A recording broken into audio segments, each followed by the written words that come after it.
Welcome to the New York City. Pinstripe Territory. Just when they thought I was out, they pull me back in. All right. Welcome back, everybody. Welcome back. Hope you are doing well. And hang on, let me just get my sound right. I am wearing my Martian gear today, much like the Eagles. I can't tell you why, because he's not going to be in the lineup, but I just felt like wearing it. I'm going to go through my notes pretty quickly because we have 16 voicemails to get to today, and I want to make sure that you guys get your takes on today as we... everybody pretty much seems to have a pretty good mood from what I could tell with a 1-0 lead in the divisions or in the American League Championship Series. Feels good to be up 1-0, but as Derek Jeter would always say, it doesn't mean anything unless you win the next one. So I want to talk about Gerrit Cole for a second because the thing about aces is they're expected to pitch like an ace every time out, right? I mean, if Marcus Stroman pitches a bad game or if Nestor Cortez gets roughed up or if Clark Schmidt has a dud, it's like, well, that's going to happen sometimes. But every time that Gerrit Cole has a clunker like he did in Game 1 of the ALDS, people lose their minds because it doesn't happen very often. He pitched great in Game 4. I expect that on regular rest and with the Bronx crowd, he's going to be strong again in Game 2. But he might not have much room for error because the Yankees are facing a pretty good pitcher tonight, and they have not been hitting with runners in scoring position. We'll talk about that in a minute. But Gerrit Cole definitely has the spotlight on him once again. I hope he throws the ball well. It'd be interesting to see what the Yankees can get out of Luke Weaver tonight should a save situation come up. 5 outs last night. He's been giving them multiple innings all postseason. At some point, you think he's going to run out of gas, but he really has pitched amazing this postseason. He's been the best Yankees closer in the postseason that I can remember since Rivera from 98 through 2000. There was a 3-year stretch there where Rivera was just unhittable in the playoffs. So it would be nice tonight to give him a cushion, 5-6 runs. I don't think it's going to happen because we got a pretty good pitcher on the mound for the Guardians, but I could use a stress-free game. We also got to give a shout-out to Clay Holmes. Dude has been absolutely money this postseason. In fact, every postseason appearance he's ever had has been money. 0 runs allowed in the playoffs. So I feel really, really, really good about where the Yankees are right now. Bullpen is strong. We've got some guys having some good at-bats. It's only a matter of time before Aaron Judge breaks out. If I have one concern, it's the Yankees' continued struggles with runners in scoring position. They have struggled to get the big hit with guys on base, as they have done all season long, as they have done for almost every postseason in recent memory. They're getting walks. They're putting traffic on the bases. And look, this wouldn't be a huge problem if Aaron Judge would start to mash because he's been coming up with a ton of guys on base. He hits a couple of 3-run home runs. It's no big deal. Takes the pressure off of everybody. But Austin Wells continues to struggle. Talk more about him in a second. Jazz Chisholm hasn't done anything. He needs to stop trying to be Babe Ruth. I mean, Jazz Chisholm trying to hit a home run every single time up. I would love it if he would get back to a contact-oriented approach, use his speed. It's like when Willie Mays Hayes was trying to hit all those home runs in the Major League 2 movie, and then I hit the ball on the ground. He's got so much speed. Just pick up base hits. And use your legs to disrupt the game. That's why they got you, not to be a home run masher. He has done a nice job at third base, though. Anthony Volpe has hit some balls hard. He hit another one hard last night, but hasn't been driving in the runs. Verdugo has slowed down a little bit. Maybe they should put in the Martian tonight. Maybe they should put in the Martian in left field, but I doubt they're going to disrupt the chemistry the way the team has been playing. With a 1-0 series lead, I mean, you're playing with house's money. So you're going out there with the same lineup as yesterday, probably. And I'd expect Rizzo back out there as well, even though he came out of the game late last night. Apparently he was exhausted. Hasn't played in a while. He was mentally and physically drained. So I guess I had to come out the last couple innings. But let's talk a little bit about the cleanup spot because we got some calls about this, and I'll play them in a minute. We have got to get some production out of the number 4 spot in the order. The Yankees are putting too much pressure on a rookie catcher who is honestly probably exhausted at this point. I don't love the idea of Judge and Stanton back-to-back because they're basically the same size hitter, which allows the pitcher to kind of get into a lane of throwing that down and away slider. You like to disrupt it righty-lefty-righty. But, maybe having Stanton behind Judge will give Judge a little bit more protection the way he's swinging the bat. Or maybe you put Jazz in there and hope to get him some better pitches in front of Giancarlo. That could be something you do. But I don't think you can keep running Wells out there in the cleanup spot. He's obviously struggling, and tonight the Yankees are facing a very, very good pitcher in Tanner Bybee. So you got to make some adjustments if you're Aaron Boone. But again, I expect Aaron Boone to just run the same lineup out there and just say, hey, it's working so far. Let's get it done. No ad today. Team God says, if it ain't broken, don't fix it. Let's go ahead and get to some voicemails. We got a number of voicemails today. I got 16 voicemails to get through, so let's go ahead. Hey, Derek, it's Mark down in Virginia. 2 quick points for you. Number one, have to expand upon something you said last night. That home plate umpire was terrible. Being here close to Norfolk Tides and got a few games in this year with the ABS system, it's time to bring that ABS system up to the bigs because this is, it probably wasn't a bad umping performance if it's the regular season, but that kind of performance cannot happen in ALCS Game 1. Appreciate the call. Let me switch over to the voicemail screen here. The umpires have been terrible all season. I don't know why we would expect it to be any different in the playoffs, but yeah, a lot of pitches called Alex Cobb's way early in the game that I thought were just 5-6 inches out of the strike zone. Just not close. Not close at all. So yeah, umps got to step up their game too. So I think the game was really interesting. Judge really needs to get his game on, but I don't think Taylor Swift should have been there. If anything, it should have been the K-pop group TXT. There are probably a lot of singers and musical artists and stars at these games that we just didn't get a look at. But I don't mind seeing Taylor Swift once, but I don't want the camera focusing on her like they did at the Super Bowl. As Frankie Baseball tweeted last night, it makes sense to pan the camera to Taylor when, Travis Kelce is playing in the game. But these are just two people watching the game last night. We don't need all the attention in the press box. We're tuned in to watch the game. I don't want to see George Brett either, like we did in the division series. I don't want to see any of these old guys, any superstar. Let's just watch the game. Can we? Pretty please? But appreciate the call. Hey, Derek, it's Matt from Texas. Great win tonight here on the first game of the championship series. Rodon looked unhittable, man. I mean, the dude was lights out. I mean, this was a huge bounce-back game for him. Hopefully Cole can lock it down tomorrow for Game 2. Really like what I saw from the guys, Soto and Stanton. I mean, those are the guys. And, Judge, nothing too special, but he did look a lot better tonight. Have a good feeling about this team going forward, man. Let's hopefully see if they can keep it going. Go Yankees. Yeah, Rodon was fantastic. The vibes are really good around the team right now. That's what you want in the playoffs. You want a team that's showing all sorts of chemistry. I still think the chemistry in 2017 was better with the whole thumbs down thing, but I feel like this team definitely has some positive vibes. I think they can beat either of the teams left in the National League. They can beat the Dodgers. They can beat the Mets. Yamamoto isn't the same guy who shoved against the Yankees earlier this season. And the Yankees lineup against the Mets earlier this year when they got swept, had guys like J.D. Davis in it. I mean, come on. The Yankees are clicking. And we get Judge hot. We get Soto hot. He's beginning to heat up. We can beat anybody. And as I've said a few times, I think this is the year.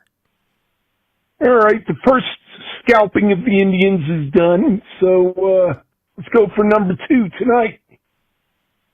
Yeah, it was a good game. Everything went well. I can't believe how good Weaver is as a closer.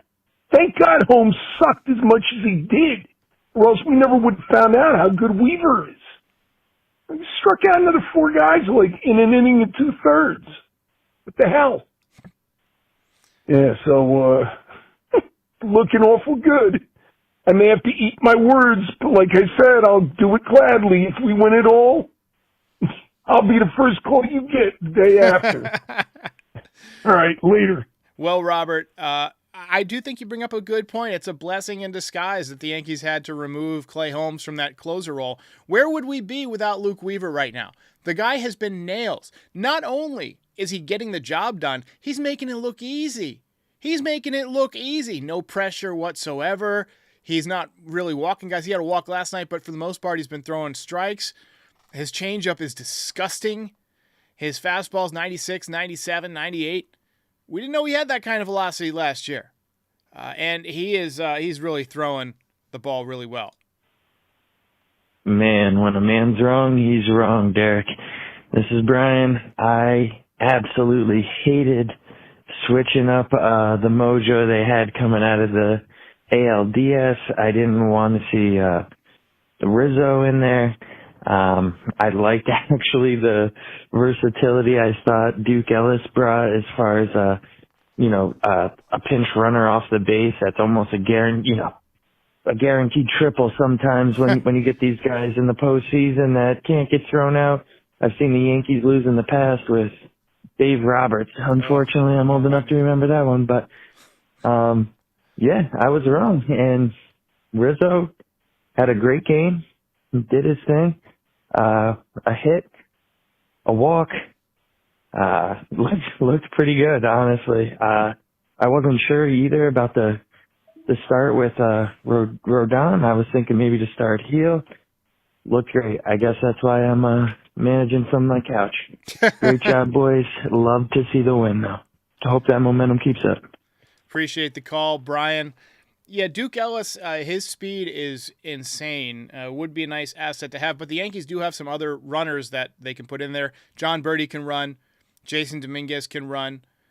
So I get it.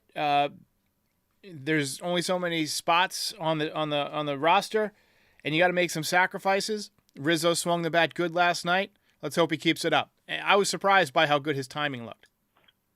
This is Raekwon calling. Rodon pitched a gem. This was his best start of the season, in my opinion. Despite the solo home run he gave up, he pitched a great game overall. He kept his emotions in check. And Stanton, I won't be surprised if he hits another homer or two in game 2. And my only concern with the team is we're not hitting with runners in scoring position. We have to finish off innings when we have runners in scoring position, because sooner or later that's gonna come back and bite us and be our Achilles heel. Yeah, good teams get hits with runners on base. No question about it, especially in the playoffs. But the pressure is also a lot more intense in the postseason, and it can make those situations a lot more difficult. Hitting a baseball is the hardest thing to do in sports. And against the best pitchers in the league in the most high-pressure situations, that's why you see batting averages down. Hell, I mean, across the league, a lot of guys have difficulty with it. I mean, what did Bobby Witt do last round? Nothing. Hey, Derek, great win by the Yanks last night. You need to get their offense going a little bit more. Can't rely on pass balls and walks all night long, but good win. Great pitching by Rodon. What do you think about giving Jazz a night off? He looks like he just swings out of his shoes at everything. Great show. Let's go Yanks. I can't see them giving Jazz a night off. He plays good D. He's got that power potential, which I know they like, especially at Yankee Stadium. I can't see them giving him the night off tonight. Good evening, there. This is Milton from Texas. I've called a few times before. Great game. Obviously, it's a good start. Obviously, that's needless to say, but there's a couple of things, we have to get Wells out of the cleaner spot. He's batting 100, as you know. It's 20 times at bat. That's enough of a representative sample. Don't take him out of the game because he's still probably better than Trevino, but you got to get him out of the cleaner spot. Maybe moving Stanton. I don't know who to believe. Stanton. I mean, I guess he's always done well in the postseason. Yeah. Stanton. We call him Nuclear Stanton. Playoff Stanton is a real thing. Some guys just have that clutch gene, man. I really think it's a real thing. Clutch is a thing. The ability to relax in high-pressure situations. Hey, Derek. Frank from California. Love your program. Awesome. And the Yankees look great. I also like the fact that you pointed out, there's people are saying the Yankees aren't clicking at the plate. And they ain't hitting. They could have had more runs. But you can't hit a wild pitch. So just so those balls were, tomatoes coming over the plate, and they could have hit a home run or whatever, and then that could be a big difference. So you can't beat up the offense if they don't have anything to swing at. Appreciate the call. Yeah, it's a great point. I saw some people criticizing the Yankees. Oh, they've only scored their runs on walks and wild pitches and stuff. Well, those count. Runs count. When the Yankees are holding up the trophy in a couple of weeks at the parade, no one's going to care that, some of their runs were scored on walks with the bases loaded. I guarantee you. Hey, Derek. This is Austin. Just calling in to say I think Boone's doing a great job managing. I've been really happy with all the decisions that he's made. I got into a little debate with a friend of mine about whether to bring Kaylee in the eighth inning last night. I totally agree with Weaver. In a situation during the regular season where it's less consequential, maybe to do that, but I think that was a case of I got to throw my best against your best, and it was a big moment in the game. It obviously worked out really well. Weaver is awesome, man. And shout out to Clay Holmes, too. He continues to do well. I think we're in a really good spot. So I got to say, Aaron Boone has pushed all the right buttons this postseason. We gave him a lot of crap this year, the last few years, to the point where I asked the question before the series of Max Goodman, is he managing for his job? And right now, you have to expect he'll be back. He's done a nice job. He's pushed all the right buttons. Now, if the Yankees completely collapse, if they blow a 3-0 series lead or something like the Yankees did in 2004, then yeah, he's in trouble. But right now you got to suspect that he'll be back. Luke Weaver, Dreamweaver. This kid is the shit. Hopefully he'll be our closer for the next 10 years. Go Yankees. I think he's 30 years old already, right? I mean, I know he looks like he's 19, but there's just no way that he's going to be a closer for 10 years. But you can get him a 3-4 year extension. I'd have no problem with that. And he does have an option for next year, what the Yankees are definitely going to pick up, no doubt about it. What's up, Derek? I just wanted to call to really give my flowers to playoff Stanton, because this guy, every postseason, as we all know, is just absolutely insane. I mean, you think this year, he's absolutely carrying the offense. We've been carried literally by just good at-bats and, walks, some lucky breaks here and there. And Stanton, literally Judge, Wells, Jazz, Volpe's not doing too great. I mean, it's literally just Stanton and some lucky breaks, and, of course, Soto's been doing very well also. But it's crazy, too, to me, because we always say how, during the regular year, he's more of a bad ball. He's more of a hitter who can hit those easy hit pitches, hanging sliders and things like that. But something in him just clicks in the postseason, where he's hitting, the other night, 100-mile-per-hour fastball back up the middle. He's hitting really good pitches and, staying on them. He hit a low and inside slider a few nights ago, got it over the wall. I mean, something in him really does just click during the postseason. And Yeah, I'm going to stop you right there because it went on for a bit. He's focused. And he's a big man. Got a lot of adrenaline flowing through those veins. Does adrenaline flow through your veins? I don't know. But he's an animal in the postseason. Hey, Derek, what's going on? I just got done hearing your podcast from last night about Stanton moving up the cleanup. I think that'd be a mistake. Just leave him where he's at. He's hitting the ball well where he's at in the fifth spot. I think Aaron Boone needs to lead the line the way it is, because if you start moving people around, moving guys around, the pitchers will start pitching to Stanton if he moves to the cleanup spot more differently. So if I was Boone, I would leave him where he's at. Everybody's fine where they are. We're playing good ball where we're at right now. Everybody's pitching well. That's just my opinion about that. Have a nice day and go Yankees. Bye-bye. Yeah, I tend to agree with you that they're not going to change the lineup. I know we as fans, we talk about tinkering with things. We talk about, switching the cleanup hole or whatever. But I think Aaron Boone is just going to kind of stick with what's worked so far. And look, you talk about Stanton getting different pitches to hit in a different spot. Right now, I think that the Guardians and whoever we play after the Guardians, should we make it that far, are going to have to pitch him very carefully because he's clearly locked in. And that can really change the order. Hey, Derek, Sam here. I think we have to re-sign Torres at this point. I know he's a shitty defender. I know he's a terrible base runner. But his bat is really, really good right now, and has been relatively consistent except for the beginning of this year. I don't think we're here without him. I don't think Jazz has indicated that he has the offensive firepower to take over second base. Peraza's unproven. Obviously, it comes down to house money. But Torres is putting a pretty good argument together this October that we're going to need him next year. So maybe a bridge deal, but we'll see. It's something I've been thinking a lot about. I don't think that they're going to bring him back, especially if they re-sign Juan Soto. But it looks better for Torres now than it did in, let's say, June when he was really struggling. So be interesting to see how that shakes out. Hey, Derek, this is Shane. Still very concerned with the hitting, obviously. Cleveland did not throw any of their A pitchers last night, and we still only managed 6 hits. And I believe we're batting 141 for the playoffs with runners in scoring position. Yikes.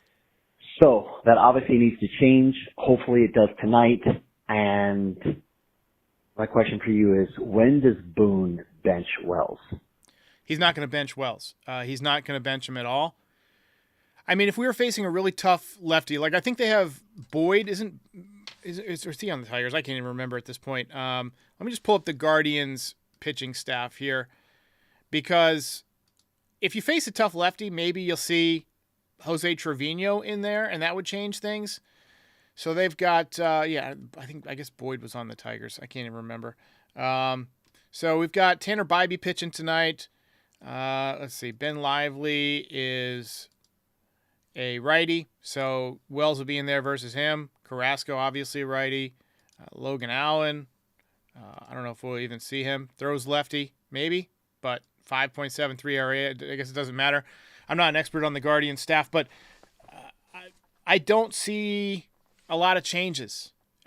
Wells has done such a great job behind the plate. I think he's going to be in there for the rest of the way. Good morning, Derek. This is Eddie down in Florida. Real good win last night by the Yankees. And very important to win that first game, especially at home. And I would definitely agree with some of the viewers last night. I would move Stanton up to the 4th hole. And if Rizzo's hand is okay, he seemed to be seeing the ball well into play, making good contact, I'd move him up to the fifth spot. Because Wells and Chisholm, they just aren't doing anything at the plate. I appreciate the call. That was the final voicemail of the day. I think Rizzo, despite swinging the bat pretty well last night, he's still got 2 broken fingers. So you got to be careful with him. I think he's going to remain in the number 8 spot. So be interesting to see what happens tonight. I'm looking forward to it. And as always, I will see you guys after the game. And then obviously voicemail shows after each game in the morning. So another voicemail show tomorrow. And until then, I'll see you next time. Go Yankees.